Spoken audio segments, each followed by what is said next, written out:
Okay.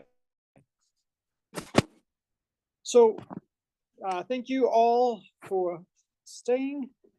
Thank you to the organizers for the invitation. Hopefully it's being displayed now. Yes. Okay. So what I want to do today is talk a little bit about multitasking. And so, this is stuff that I initially did as a game with my kids, but I've actually gotten multiple research papers, conference presentations out of this, hopefully an award for the best talk given at 3:30 p.m., give or take, in a session on recreational mathematics. I think I have a really good chance for that. Damn it. You're going to be voting. All right. Yeah. All right. So this is normally a 40-minute talk, but I'm from Boston, so that's actually very easy to compress down to 20 minutes. What I will do is I'm not going to go through all the details. I have longer versions of this online. The slides will be online, and I'll just try to highlight some of the things I find particularly interesting. I like to use this as a springboard talk to try to excite people about mathematics, how very simple problems can lead to lots of interesting questions. And so I encourage people to ask questions all the time.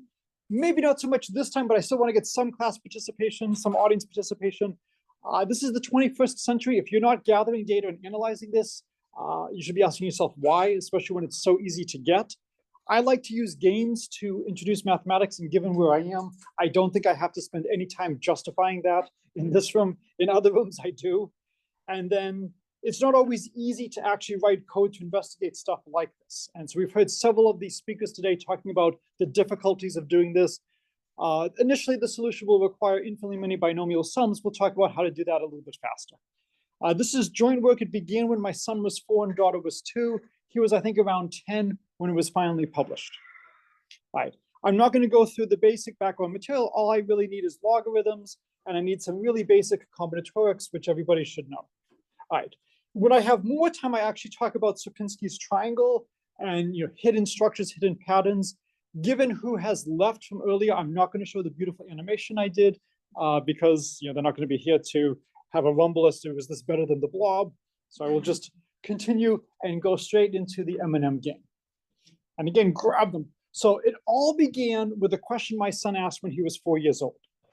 If you're born on the same day as someone, do you die on the same day? And I try to emphasize to my students that most of what I do is trained monkey work. That a lot of us with the same background, with the same training from the same advisors, you give us a problem, we can all solve it. The difficulty is coming up with good questions. This was a great question. Now, there's many ways to solve this. It's a shame Peter's not here. In his book, he has a twin problem. And that's a good way to solve this. So my wife happens to be a real identical twin, unlike the twin problem in his book. And here's one way to solve the problem. Look, Mom, look him. Mom's okay, but Aunt Sarah's dead. Okay, there are many reasons why this is not a good way to solve the problem. It is a way, but it is not a good way to solve the problem and explain randomness to little kids, especially involving their family. So we created the MandMGame. And we were having a little discussion earlier about, do people eat M&Ms by color? And so my daughter wanted all the blues. And so when you're young, it does matter a little bit who gets which color.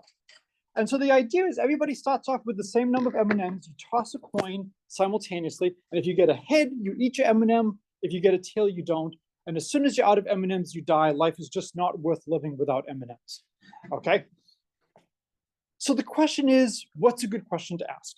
And so if there was a lot of time today, I would ask you, what questions would you suggest? There isn't. So I will just go to, here are some natural questions that people suggest. How likely is a tie as a function of the number of people, the number of M&Ms? How long until one dies? What if you have more people? What if you have a biased coin? So there's lots of great questions you can ask. Asking the questions isn't so hard. It's can you solve them? And so, let's gather some data, see if this suggests what the answer is. So the probability of a tie starts at 33% with one person. It's down to about 10% with 4 M&Ms. Sorry, 33% with 1 M&M. We can gather more data. If we go up to 110, and I first gave this at 1 M&M per person? 1 M&M. Each person starts with 1 M&M. Then there's a 33%. Just 2 people. Oh, just 2 people. 2 people. Got it. 2 players. Thank you. Yep. And so I first gave this at the 110th anniversary of an association of math teachers. So of course I went out to 110 and I asked them, where do you think the next 110 will bring us? What would you estimate? And so I have the teachers try to estimate where will this be? Most people are not good at estimating curves like this. And so the goal is to gather some data, see some patterns, try to extrapolate. And one of the things you quickly learn is, while a picture is worth 1,000 words, it's which picture. And can you find the right picture? We should not be looking at a picture like this. So first opportunity for audience participation. What should we do to this data? Well, good. What would we have to do before we do the best fit line? Make a bar chart. I mean, it's discrete. It is discrete, but what could we do to present the data in another way? The table. This is just problems with how Mathematica prints things. The table. But you want to find a best fit line. I don't see a line here. What could I do to this so that I would see a line? What kind of transformation of the data? Yeah, do a log-log plot, right? There was a reason why there was a slide that I blew through about logarithms as a prerequisite. When you look at this as a logarithm, it's not that hard to see straight line, right? And then you just put in whatever package you want, or if you're really a glutton for punishment, you do it by hand, and you find the best fit line. It's not perfect, but it's not terrible. And you can extrapolate and you get a formula for the probability of a tie as a function of the number of M&Ms. And it predicts that when k is 220, it's about a 0.01274. The actual answer is 0.01347. That's not horrible. Yeah, it's ballpark in terms of the size, but percentage-wise, this is a significant difference. Any thoughts as to why it's so bad? Yes, so the best fit line without the first couple of points. The first few data points can easily mislead. So if we just throw them away and look at what's going from 50 to 110, I'm trying to do this because there's a small lag between when it displays there, so I have to guess when I should advance slides. So now the best fit line looks almost perfect. I think I can zoom in yes, I can. And so if I zoom in like this, see, that's my animation, you can see it's almost a perfect best fit line. And now when I do this, the probability of a tie is extremely good. And so now when k equals 220, I'm getting, the answer is cut off on the bottom of the screen. It actually gives 0.01344 versus 0.01347. So the amount we're off by is like the parts per million of things that are dangerous in the atmosphere. We're at a really close level just by gathering data. All right, but that's not a solution. So the question is, how can we actually come up with a proof as to why this is? So this gives me an opportunity to talk about one of my favorite ways of proving a result everybody knows, the geometric series formula. And because I am old, I will do this through a basketball game with two of the players who were big when I was young, Larry Bird and Magic Johnson.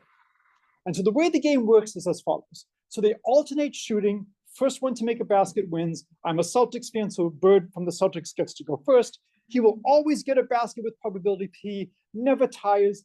Magic always gets a basket, probability Q, never tires. X is the probability Bird wins. What is X? And so there's many ways to do this. We could break this up into cases, and they're mutually exclusive. Bird wins on first shot, second shot, third shot, and you just add them all together. You get the geometric series. For simplicity, and because I'm from Boston, we'll let R be 1 minus P times 1 minus Q. And now we get the probability that Bird wins is just P times this. So if we knew the geometric series formula, we'd be done. We can actually use this to give a proof of the geometric series formula and justify expensing buying a basketball net for my office. And the way we do this is the following. So we showed that X is equal to this sum. We could also solve this in the following. Well, what's the probability that Bird wins? Well, Bird could win on his first shot, which is P. And then if they both miss, from this point onward, it's a memoryless process. It's like they've just started playing the game. So the probability that Bird wins from this point onward is X. And now that we have this, we can go through and we can do the algebra. And again, it is sadly cut off at the very bottom. But you would see that you get the geometric series formula that X is equal to, let's see what happens if we go like this. No. I think everybody knows what the geometric series formula is. So when you solve this, you get 1 plus R plus et cetera.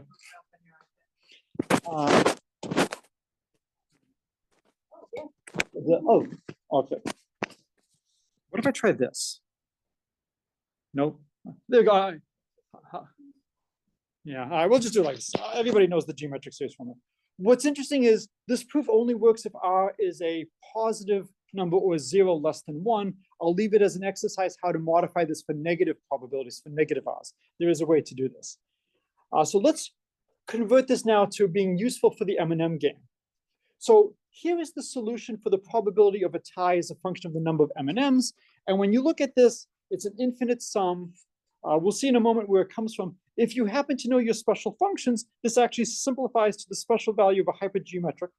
And our prediction, if I put in 100,000, is actually very close to the actual answer using the hypergeometric function. So just looking at those few data points, 50, 60 values was enough to be damn close, that's a technical term, for 100,000 M&Ms for each person. My budget sadly does not allow me to bring that many, but we can definitely work on the bag. So where did this formula come from? Well, there's 4 possibilities. They both need an M&M, just Cam, just Kayla, or neither. The probability of each one of these events is 1/4. And so we can go through and we can sort this similar to the Bird-Johnson. What's the probability they end on exactly n tosses? And for each one of them, the last one has to be a head for each. And then Cam has to get exactly k-1 heads in the first n-1. That's where this comes from. But we were talking about memoryless processes a moment ago. We can use that to simplify because one of the 4 possibilities, it's like it never happened if we got 2 tails. So why don't we just throw that away? And now each of these events happen with probability 1/3. And this now gives you a finite formula, an explicit formula. But when I look at this, I have no idea what the limiting behavior is as k gets large. So if anybody knows a nice way, and again, the slides will be online on my homepage, if anybody knows a nice way to get a good limiting formula from a sum like this, I would love to see that. You can represent this many different ways. Again, the goal is to be a springboard to lots of mathematics. I can do this as a problem on graphs. So I'm at the state CK, Cam has CK M&Ms, Kayla has K M&Ms. One of these 3 moves has to happen. And so if I look at this, I can imagine myself on a tree, and at each pot, there's 3 possibilities where I can move. If I want to get to a tie at 0, 0, I've got to first get to 1, 1, and I just look at all the paths. So I can start with 100% of the probability is at 4, 4, say, and then it goes 1/3 of the time to each one of these. And then for each one of these, I can talk about where would the probability go. In the interest of time, I'm not going to go through all the flowing, but you will eventually get to the calculation of what is the probability of a tie. I am the president of the Fibonacci Association, so I have to try to work into all of my talks the Fibonacci's. So hopefully everybody has seen Benet's formula. This is one of my favorite formulas in all of mathematics. It does not look like an integer, but it is. And what's wonderful is it allows you to jump to the nth Fibonacci number without adding all the intervening ones. And so it allows us to solve simple recurrence relations very easily. We have a recurrence relation here. For if XCK is the probability of a tie when Cam has C M&Ms and Kayla has K, well, we can actually write it down 1/3, 1/3, 1/3 with each one being reduced. The problem is this is now a recurrence relation with 2 coefficients, not 1, which many students haven't seen, but it's a nice way to introduce that and say, is there a generalization of Benet? And so we got that nice recurrence relation because we were smart and we saw it was a memoryless process. What if we didn't? Well, if we didn't, there would have been 4 possibilities. And then the algebra is screaming at you, or maybe just voices in my head, to subtract the 1/4 XCK from both sides, you'll get a 3/4, you multiply through, and then all of a sudden now you have 1/3 everywhere. And so if you didn't see the memoryless process initially, now all of a sudden it's staring at you in the face. And we can go through this and we can easily calculate what is the probability of a tie for any initial configuration, just go straight down. If you're trying to do this with little kids, this is a great way to start working with Google Sheets or Microsoft Excel and start seeing how to program formulas and pass things down. I'm going to skip the similarities with Catalan numbers. There's really 3 ways to move. It's a nice generalization of that. I want to end with a little bit that builds on a comment from earlier today. I wrote down the probabilities of a tie for the first 8 possibilities, and I will display 7 of them because of how the screen is, but 7 is good enough. Whenever you see a sequence, what should we do to that sequence? We should OEIS or slown it. I mean, I actually like the slowness, just seems to roll off the tongue a little bit better, but one of those is fine. Now, the problem is these are not sequences of integers, so you can look at either the numerators or the denominators or try to do some kind of strange combination. I have actually done a massive disservice to you in presenting these numbers. Yeah. What did I do? I simplified, actually. You can tell something is going wrong over here. I actually simplified over here as well. You should never simplify. And the excuse I will give is Mathematica did it. I will blame someone else, but I should have noticed initially. And then when I started trying to work with it, I noticed very quickly at that point. And so when you clear the denominators by multiplying by 3 to the 2k minus 1, we now have an interesting sequence of increasing numbers. And now, of course, we put this in the OEIS and cross your fingers that something will emerge. And when we do, we actually get, it is known. It is sequence A084771. Unfortunately, there's no good explicit formulas for it, but it does at least give us lots of things to look at. So just to end quickly with some future work, I was recently at a conference at Texas State, and I was talking with the daughter of one of my colleagues, and she asked some really good questions about trying to generalize this with what if you have various coins, what if the coins sum to 0 and whatnot. And so I know we have at least one person here from a polymath. So one of my polymath groups this summer was actually looking at what happens in some of these cases. And so what I love about a problem like this is it's accessible to so many people at so many levels. I had a middle schooler, maybe she was still in elementary school, just able to follow what was going on and come up with good questions, which is leading to some interesting mathematics and some nice parity arguments and theorems. So just a couple of takeaways. You never know which approach is going to be the best going forward. There's lots of times many different ways of looking at these problems, and the hardest part at times is just trying to figure out what should I look at, what's the good question. And so if anybody has answers to any of these, I'd love to hear them. But if you also have any good questions, I have more students coming in a couple of months. So thank you.